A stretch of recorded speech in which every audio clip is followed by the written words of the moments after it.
Welcome back and welcome to another book versus movie. This time I'm going to be talking about A Simple Favour. The book has been around for a little while. It's by Darcey and the movie came out a couple of weeks ago here in the US and comes out on Friday in the UK. I did go and see it last week and I've been collecting my thoughts because I was quite impressed by the movie.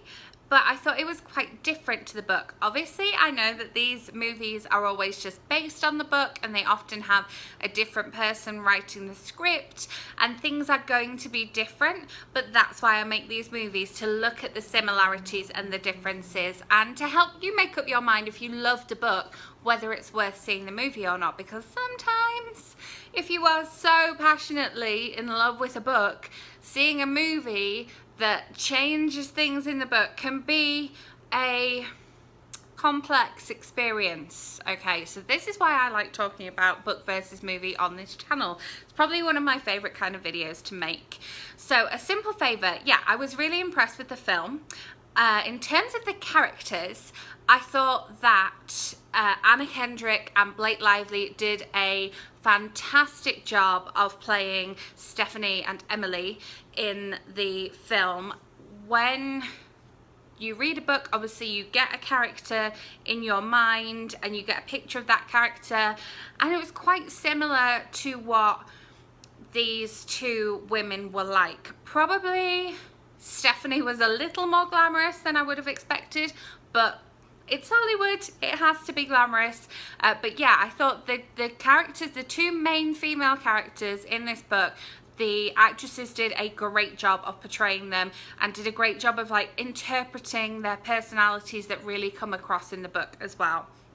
And then Henry Golding? It would help if I knew the actor's name.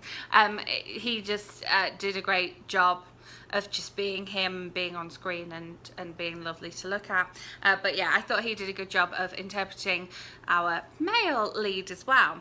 Then there are some extra characters. In the book, it is a multiple narrative, so we get to hear some things from Stephanie's point of view and some things from Emily's point of view, and we get to hear some things from Stephanie's blog. And that makes for a really intense reading experience. But I think that for this to work on the big screen, the extra characters that they added, which were some other parents from the school, were really necessary and gave us a little kind of step back from just focusing on these three main characters.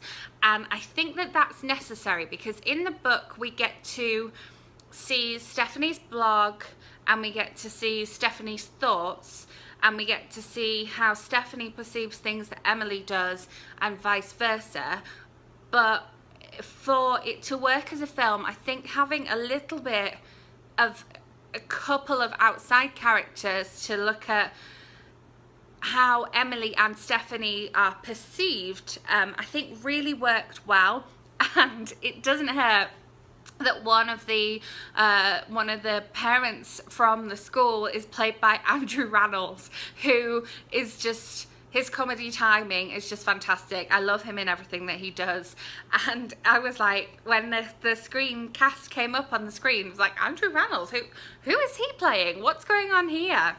And Stephanie's brother and husband are talked about a little bit more in the book than they have screen time in the film. And so that kind of character changes a little bit as well. They're not really supporting characters, they're just a character who plays a specific part of a storyline very briefly. I would say that there is more emphasis put on her husband and brother in the book than there is in the film, but that's okay. The role of her husband and brother in the book is something that really shocked me, whereas other things shocked me in the film, which is quite nice. It became quite a different entertainment experience.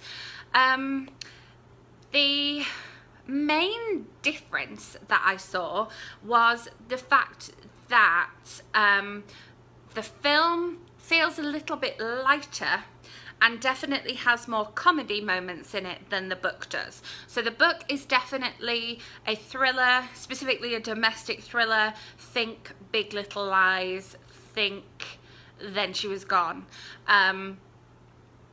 Whereas the film is a little bit more domestic noir. I would say the thriller aspect of it is slightly less. So if you thought that the book was a bit too thriller for you, then the film is definitely one for you. And there are some real comedy moments in it.